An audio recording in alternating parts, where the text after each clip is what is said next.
Now let's create our first virtual host. It all starts in the http.conf configuration file with the name virtual host directive. Use the IP address on the network card connected to the network you want to serve. For example, in my case, that IP address is 192.168.0.30. And I gotta keep the 80 as the port number,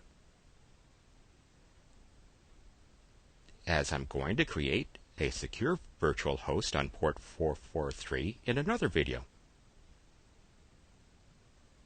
Next, I take the commented virtual host container and use it as a template. I did it as simply as possible. In other words, I substituted vh1.example.net for dummy-host.example.com.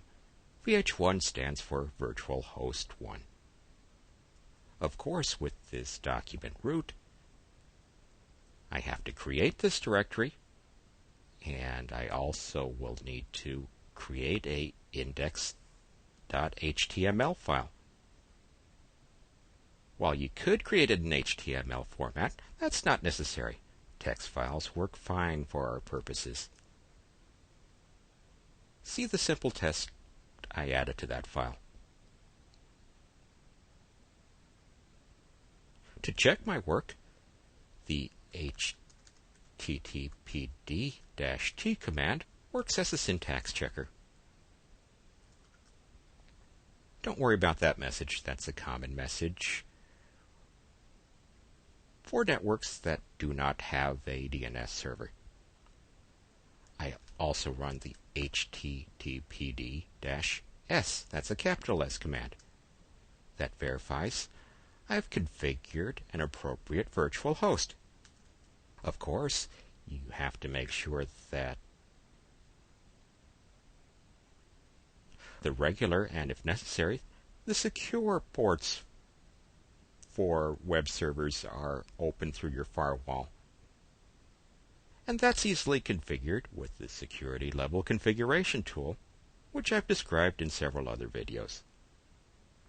But don't forget the effective security enhanced Linux.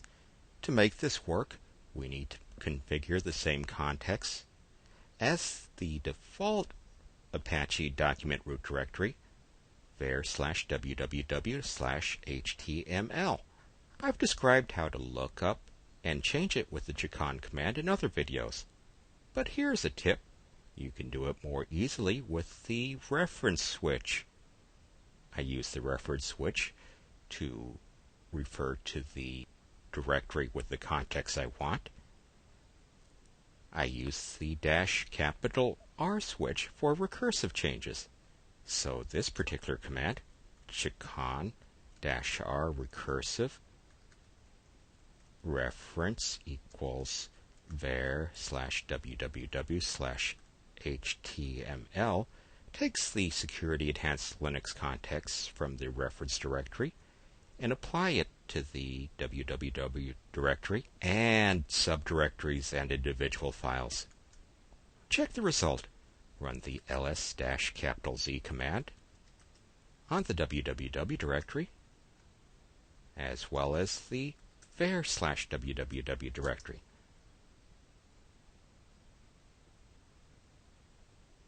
The security enhanced Linux contexts match up fine.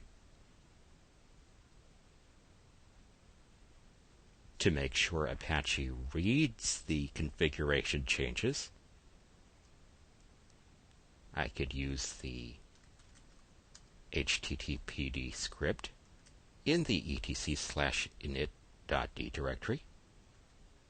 I could restart the service, or I could reload the service. I can even use the Apache control command. For variety, let's use that. Now I log into a remote system.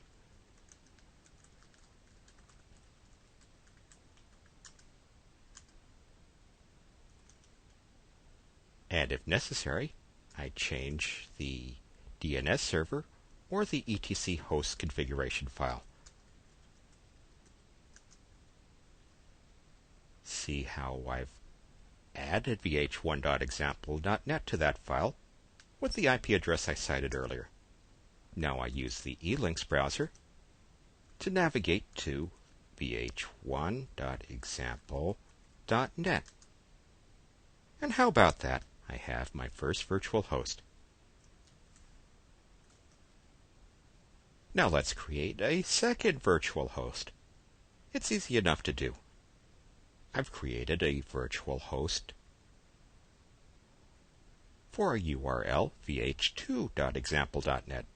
I did the same things that I did before, instead substituting vh2.example.net for vh1.example.net.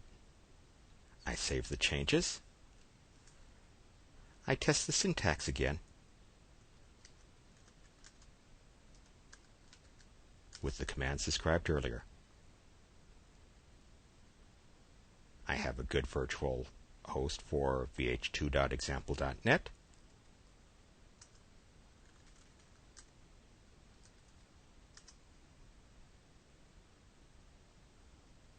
I have an appropriate setting in my etc/host configuration file. And if I know how to type, I can verify the result. It was vh2example.net.